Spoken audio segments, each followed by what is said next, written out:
My primary school experience was about 4 things: recess, avoiding girls' eye contact, picking my nose, and YuGiOh. Right after you entered our school, you'd be met with this gigantic hall. This is where I'd meet one of my best friends, who we'll call Nerd Emoji. If you knew him, you'd understand. We'd come to school an hour before class started, just to duel each other. And I'd say we were pretty equally matched most of the time. I'd usually spend a couple of turns building up an attack the size of the Hiroshima bomb, just to be negated by something like magic cylinders or mirror force. Man, fuck you! Fuck you and your mirror force. Back then, I didn't believe his cards essentially just deleted my entire playing field, so I thought he was lying. But I couldn't really fact check it, since it was in English, and I couldn't read English in 4th grade. So we either guessed what the card did based on the design, or relied on cartoons to reveal their effects. Because we stole it! Which, not gonna lie, were pretty good. Although I think we can all agree that the opening was the best part of the show. It's time to duel! I tuned in to watch a new episode of YuGiOh every Wednesday, and I would analyze their duels in order to get better at the game myself. And that's when I discovered XYZ summoning. For those who don't know, XYZ is one of the more modern summoning methods. You summon a given number of monsters with the same level and sacrifice them for an XYZ monster with the same rank. I found this concept very interesting, so I tried it and it absolutely eviscerate Nerd Emoji. But since he's a quirked up white boy who can bust it down sexual style, he wasn't having any of my shit. So to counter my deck, he conducted a summoning method of his own. Synchro. What's Synchro?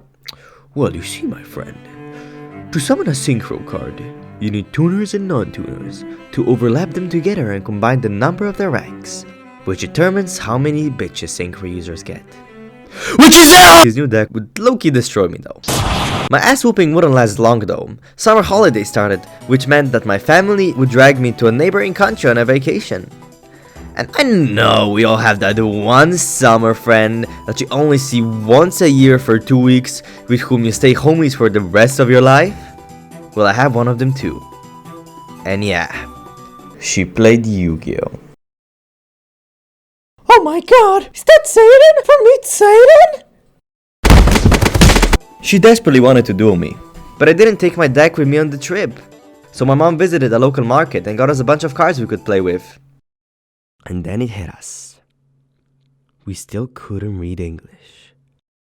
Alright, contestant, if you get this answer right, you win $69. What the fuck am I doing here? We still couldn't read our card effects. What did we do?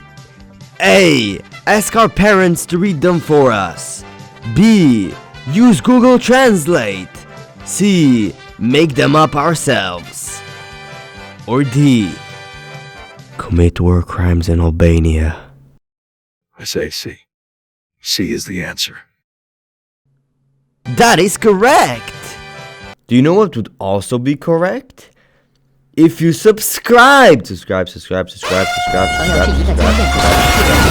So yeah, we just agreed on making up the effects for each card.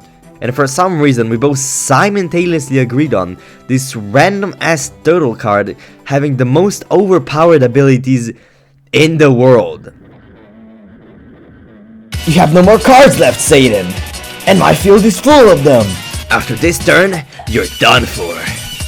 Nah, I summoned this turtle. It's my turn though. It destroys all your monsters. Aha! You've activated my trap! It can't be targeted by effects. What do you mean? And attacks your life points directly. I never play with her again. The holidays ended, and school started. And I kid you not, the moment I stepped into the school, all I saw was everybody playing YuGiOh. The students, the teachers, the janitors, everybody was on the grind. But there was one specific classmate that stood out from the others. And we'll call him Nerd Emoji with long curly hair. If you knew him, you'd understand. He was in this German class, And he thought it'd be a brilliant idea to just ditch English cards entirely and start buying their German counterparts. He originally thought he'd just be smart because he could read them and we couldn't. He could read them and we couldn't. Do you know what that means?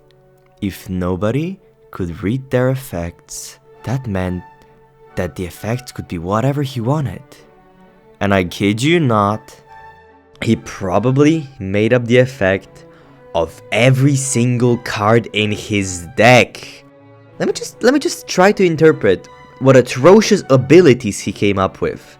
Imagine the turtle I was talking about earlier, but on steroids! His cards would negate all my effects, destroy every monster in the field, steal my watch, detain my driver's license, infiltrate my Malaysian bank account, kidnap my cousin, and blow up my summer villa! And there was no way to fact check his cards because none of us knew how to decipher them.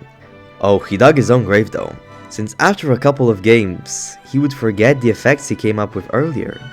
So he changed them up a bit thinking, nobody's gonna catch on. Oh, we caught on. We started pointing out that he was lying. He'd honestly deny it all until this absolute giga chat 8th grader who was also studying German read the cards and told us, yeah, he capping.